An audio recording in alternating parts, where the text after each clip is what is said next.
ധന്യ, അമേരിക്കയുടെ കറൻസിയായ ഡോളർ ഇപ്പോൾ ആഗോളതലത്തിൽ പല രാജ്യങ്ങൾ തമ്മിൽ അങ്ങോട്ടും ഇങ്ങോട്ടും വിനിമയം നടത്താൻ വേണ്ടി ഉപയോഗിക്കുന്ന കറൻസി ഡോളർ ആയിരുന്നു.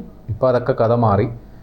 പലരും ഇപ്പോൾ അവരവരുടെ സ്വന്തം കറൻസിയൊക്കെ ഉപയോഗിച്ചിട്ടാണ് ഇപ്പോൾ ഇടപാട് നടത്തുന്നത്. അതേപോലെ യൂറോ എന്ന് പറയുന്നത് യൂറോപ്യൻ രാജ്യങ്ങളിൽ വലിയ സ്വീകാര്യത കിട്ടിയ സംഗതിയാണ്. അപ്പോൾ ഇനി ഡോളറിൻ്റെ കാലം കഴിഞ്ഞു, ഡോളറിന് പകരം മറ്റ് സാധ്യതകളെക്കുറിച്ച് അന്വേഷിക്കുന്നു എന്നുള്ള ചില വാർത്തകളൊക്കെ വരുന്നുണ്ട്. എന്താണ് അതിൻ്റെ വിവരങ്ങൾ, എന്തൊക്കെയാണ്? ഈ ഡോളറിന്റെ കാലം കഴിഞ്ഞു, ബ്രിക്സ് കറൻസിയൊക്കെ വരുന്നു എന്നൊക്കെ പറഞ്ഞ ഇടയ്ക്ക് ചില വാർത്തകൾ വന്നിരുന്നു. പക്ഷെ ഇന്ത്യ അത്തരം ഒരു തീരുമാനത്തിലേക്ക് പോകുന്നില്ല എന്നൊക്കെയുള്ള ചില പ്രസ്താവനകൾ ഇന്ത്യയുടെ ഭാഗത്തുനിന്നും ഉണ്ടായിട്ടുണ്ട്. ഇപ്പോൾ കഴിഞ്ഞ ദിവസം ഈ തീരുവ യുദ്ധം നടക്കുമ്പോൾ തന്നെ ട്രംപ് പറഞ്ഞു, ഇന്ത്യ ഞങ്ങളുടെ നല്ല പങ്കാളിയാണ്, പ്രധാനമന്ത്രി എൻ്റെ ഏറ്റവും അടുത്ത ചങ്കാണ്, സുഹൃത്താണെന്നൊക്കെ പറഞ്ഞുകൊണ്ട് വലിയ വർത്തമാനമൊക്കെ പറഞ്ഞ് ട്രംപ് എത്തി. അപ്പോഴേ നമുക്ക് മനസ്സിലായി ട്രംപിന് എന്തോ പണി കിട്ടാൻ പോവുകയാണ്. അതാണ് ട്രംപ് ഇത്രയും നല്ല രീതിയിൽ ഇന്ത്യയെ സപ്പോർട്ട് ചെയ്തൊക്കെ സംസാരിക്കുന്നത് എന്നുള്ളതാണ്. ഇപ്പോൾ പുറത്തു വരുന്നത് ഇന്ത്യ ഡീഡോളറേഷൻ പാതയിലേക്ക് ചുവട് വയ്ക്കാൻ തുടങ്ങി എന്നുള്ള ഒരു വാർത്തയാണ് പുറത്തു വരുന്നത്.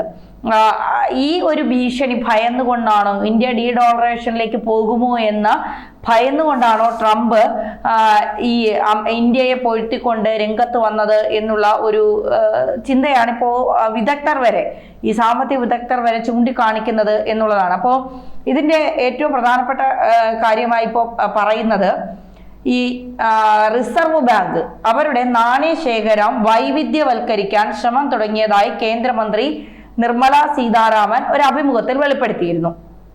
അതായത് US ട്രഷറികളിൽ ഡോളറിലുള്ള ഇന്ത്യയുടെ നിക്ഷേപങ്ങൾ കുറേശ്ശെയായി സ്വർണം ഉൾപ്പെടെയുള്ള നിക്ഷേപങ്ങളിലേക്ക് മാറ്റാൻ റിസർവ് ബാങ്ക് ശ്രമം തുടങ്ങിയതായും നിർമ്മല സീതാരാമൻ പറഞ്ഞിരുന്നു. ആഗോള നിക്ഷേപത്തിന്റെ കാര്യത്തിൽ സുരക്ഷിത താവളമായി കരുതിയിരുന്ന ഡോളറിന് മേലുള്ള ബോണ്ട് നിക്ഷേപം പലരും പിൻവലിച്ചത് വലിയ തിരിച്ചടിയായിരിക്കുകയാണ്. ഇന്ത്യ മാത്രമല്ല, ചൈന വൻതോതിൽ ഡോളറിൽ US ട്രഷറികളിൽ നടത്തിയ നിക്ഷേപങ്ങൾ പിൻവലിച്ച് സ്വർണത്തിലേക്ക് മാറ്റിയിരുന്നു. ജപ്പാനും ഭാഗികമായി അവരുടെ നിക്ഷേപവും ഡോളറിൽ നിന്ന് മാറ്റി സ്വർണത്തിലേക്ക് നീക്കിയിരുന്നു. അതായത് ഈ ജപ്പാനാണ് അമേരിക്കൻ ട്രഷർ ബോണ്ട് ഏറ്റവും കൂടുതൽ വാങ്ങിയിരിക്കുന്നത് ജപ്പാനാണ്. ഈ അമേരിക്കൻ ട്രഷർ ബോണ്ട് എന്ന് പറയുമ്പോൾ അത് വാങ്ങുന്ന രാജ്യങ്ങൾ അമേരിക്കയ്ക്ക് അടിമയായി നിൽക്കുന്ന ഒരു സാഹചര്യം കൂടെയുണ്ട്. അതുകൊണ്ടാണ് ഈ ജപ്പാൻ അമേരിക്കയ്ക്ക് വിധേയത്വം പാലിച്ച് നിൽക്കുന്ന ഒരു അവസ്ഥയിലേക്കൊക്കെ എത്തിയത്. ഇപ്പോൾ ജപ്പാനും ഈ അവരുടെ ഡോളർ നിക്ഷേപം സ്വർണത്തിലേക്ക് മാറ്റിയിരിക്കുന്നു. അപ്പൊ ഇന്ത്യ, ചൈന, ജപ്പാൻ തുടങ്ങിയ രാജ്യങ്ങൾ ഡോളറിൽ നിന്ന് നിക്ഷേപങ്ങൾ സ്വർണത്തിലേക്ക് മാറ്റുന്ന ഒരു രീതിയിലേക്ക് കാര്യങ്ങൾ എത്തുന്നു എന്നുള്ളതാണ് ഇതിന്റെ ഏറ്റവും പ്രധാനപ്പെട്ട ഒരു റിപ്പോർട്ടായി പുറത്തു വരുന്നത്. അതായത് റഷ്യ ഉക്രൈൻ യുദ്ധം സൃഷ്ടിക്കുന്ന അസ്ഥിരതകൾക്കിടയിൽ ഡോളറിനേക്കാൾ മൂല്യക്ഷയം കുറഞ്ഞ നിക്ഷേപം സ്വർണമാണെന്ന കണക്കുകൂട്ടലാണ് സ്വർണത്തിലേക്ക് നാണയശേഖരം മാറ്റാനുള്ള തീരുമാനത്തിന് പിന്നിൽ. അതായത് ട്രംപ് ഡോളറിന്റെ ആധിപത്യം കളഞ്ഞു എന്ന് തന്നെയാണ് പറഞ്ഞു. ഡോളർ എന്ന് പറയുമ്പോൾ ഭയങ്കര സംഭവമായിട്ടാണ് എല്ലാ രാജ്യങ്ങളും കണ്ടിരുന്നത് ഡോളർ എന്ന് പറയുന്നത്. അപ്പോൾ അതിന്റെ ഒരു ആധിപത്യം ട്രംപ് വന്നതോടുകൂടി അതിനെ മൊത്തത്തിൽ ഇല്ലാതാക്കി എന്നാണ് സാമ്പത്തിക വിദഗ്ധർ ചൂണ്ടിക്കാട്ടുന്നത്. അതായത് മറ്റു രാജ്യങ്ങളിൽ നിന്ന് US ഇറക്കുമതി ചെയ്യുന്ന സാധനങ്ങൾക്ക് അമിതമായ വ്യാപാര ചുങ്കം ഏർപ്പെടുത്തിക്കൊണ്ട് അമേരിക്കയെ സംരക്ഷിക്കാനുള്ള ട്രംപിന്റെ നീക്കം ഏകദേശം 7 പതിറ്റാണ്ടായിട്ടുള്ള ഡോളറിന്റെ ആധിപത്യം കളഞ്ഞു കുളിക്കുമോ എന്ന ചോദ്യം ആഗോള പ്രശസ്തരായ പല സാമ്പത്തിക വിദഗ്ധരും ഉന്നയിക്കുന്നുണ്ട്. മാത്രമല്ല, പ്രമുഖ സാമ്പത്തിക അനലിസ്റ്റായ മാർക്ക് ചാൻസ്ലർ ഡോളറിന്റെ ആധിപത്യം തകർന്നു തുടങ്ങിയെന്ന പ്രവചനവുമായി രംഗത്ത് വന്നിട്ട് കുറച്ചു നാളുകളായി. 2025 ജനുവരി മുതലുള്ള കണക്കെടുത്താൽ ഇതുവരെ ഡോളറിന് 11% മൂല്യശോഷണം സംഭവിച്ചു എന്നും ഇതിൽ 5% മൂല്യശോഷണത്തിന് കാരണം ട്രംപിന്റെ പ്രതികാര ബുദ്ധിയോടെയുള്ള വ്യാപാര ചുങ്കമാണെന്നും മാർക്ക് ചാൻസ്ലർ പറയുന്നു. മനോഹ് ബേൺ ക്യാപിറ്റൽ മാർക്കറ്റിന്റെ പ്രധാന മാർക്കറ്റ് സ്ട്രാറ്റജിസ്റ്റ് ആണ് മാർക്ക് ചാൻസ്ലർ. അദ്ദേഹം പറയുന്നത് ട്രംപിന്റെ ഈ പകര ചുങ്കം ഡോളറിന്റെ 11% ഡോളറിൽ മൂല്യശോഷണം സംഭവിച്ചു എന്നാണ് പറയുന്നത്. ഡോളറിന്റെ കീഴോട്ടുള്ള ഇറക്കം തുടങ്ങിക്കഴിഞ്ഞു എന്നും അദ്ദേഹം പ്രവചിക്കുന്നുണ്ട്.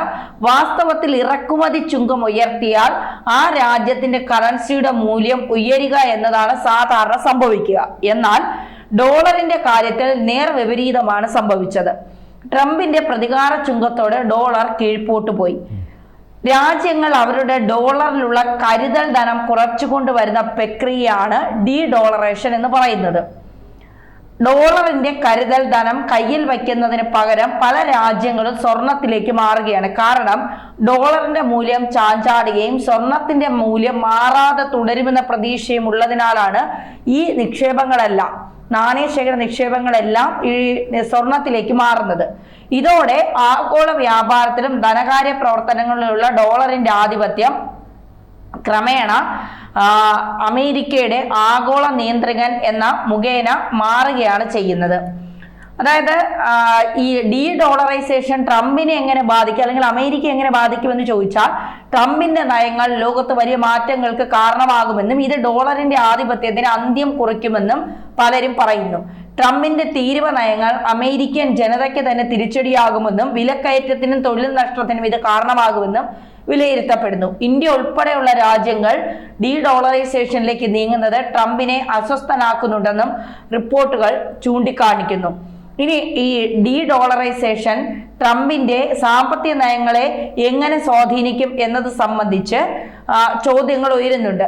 ട്രംപിന്റെ പുതിയ നയങ്ങൾ US സമ്പദ് വ്യവസ്ഥയ്ക്ക് ദോഷകരമാകുമെന്നും തൊഴിലവസരങ്ങൾ നഷ്ടപ്പെടുമെന്നും കൂടാതെ ട്രംപിന്റെ തീരുവ നയങ്ങൾ അമേരിക്കൻ ജനതയ്ക്ക് തന്നെ ദോഷകരമാകുമെന്നും തൊഴിൽ നഷ്ടത്തിന് കാരണമാകുമെന്നും ഇന്ത്യ ഡീ ഡോളറൈസേഷനിലേക്ക് നീങ്ങുന്നത് ട്രംപിനെ അസ്വസ്ഥനാക്കുന്നുവെന്ന് റിപ്പോർട്ടുകളുണ്ട്. അപ്പോൾ വലിയ തിരിച്ചടി ഡീ ഡോളറൈസേഷനിലൂടെ അമേരിക്കയ്ക്ക് തന്നെ, അതായത് ഡോളറിന് തന്നെ ലഭിക്കും എന്നുള്ള വിവരങ്ങളാണ് ഇപ്പോൾ പുറത്തു വരുന്നത്. നിർമ്മലാ സീതാരാമൻ ഇത്തരത്തിൽ ഞങ്ങളുടെ ശേഖരം നിക്ഷേപങ്ങളെല്ലാം സ്വർണത്തിലേക്ക് മാറ്റുന്നു എന്നുള്ള ഒരു വെളിപ്പെടുത്തൽ നടത്തി. ചൈന അവരുടെ നിക്ഷേപത്തിന്റെ 3/4 ഭാഗവും സ്വർണത്തിലേക്ക് മാറി. ജപ്പാനും അതുപോലെ തന്നെ അവരുടെ നിക്ഷേപത്തിന്റെ പകുതിയും സ്വർണത്തിലേക്ക് മാറ്റുന്നു. അപ്പോൾ ഡോളറിന്റെ മൂല്യം വലിയ രീതിയിൽ കുറയുന്നു എന്നുള്ള റിപ്പോർട്ടുകളാണ് പുറത്തു വരുന്നത്. ഇതിന്റെ അടിസ്ഥാനത്തിൽ വലിയ തിരിച്ചടി ട്രംപിനുണ്ടാകും, അല്ലെങ്കിൽ അമേരിക്കയ്ക്ക് ഉണ്ടാകുമെന്നാണ് ഈ വിദഗ്ധർ ഉൾപ്പെടെ ചൂണ്ടിക്കാണിക്കുന്നത്.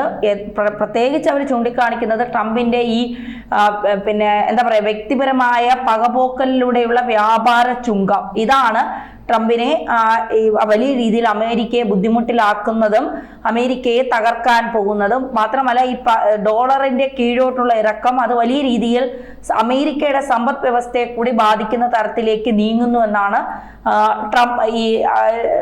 ഈ ഒരു റിപ്പോർട്ടിലൂടെ പുറത്തു വരുന്ന വിവരങ്ങളുടെ അടിസ്ഥാനത്തിൽ. ഈ ഡീ ഡോളറൈസേഷൻ അല്ലെങ്കിൽ ഈ ഡോളറിന്റെ മൂല്യം തകരുന്ന തരത്തിലേക്ക് കാര്യങ്ങൾ എത്തുന്നത് കൊണ്ടാണ് ഇപ്പോൾ ഇന്ത്യ ഏറ്റവും നല്ല സുഹൃത്താണെന്നും മോദി തന്റെ ചങ്കാണെന്നും ഇന്ത്യയെ തങ്ങൾ ചേർത്ത് നിർത്തുന്നു എന്നും പറയുന്നത്. ഇനി കുറച്ചുകൂടി കടക്കുമ്പോൾ ഈ താരിഫ് വരെ പിൻവലിച്ചുകൊണ്ട് ഈ വ്യക്തിപരമായ വിരോധങ്ങൾ ഒഴിവാക്കിക്കൊണ്ട് മുന്നോട്ട് പോകാനുള്ള കാര്യത്തിലേക്ക് അമേരിക്ക കടക്കുമെന്നുള്ള കാര്യത്തിൽ സംശയം വേണ്ട.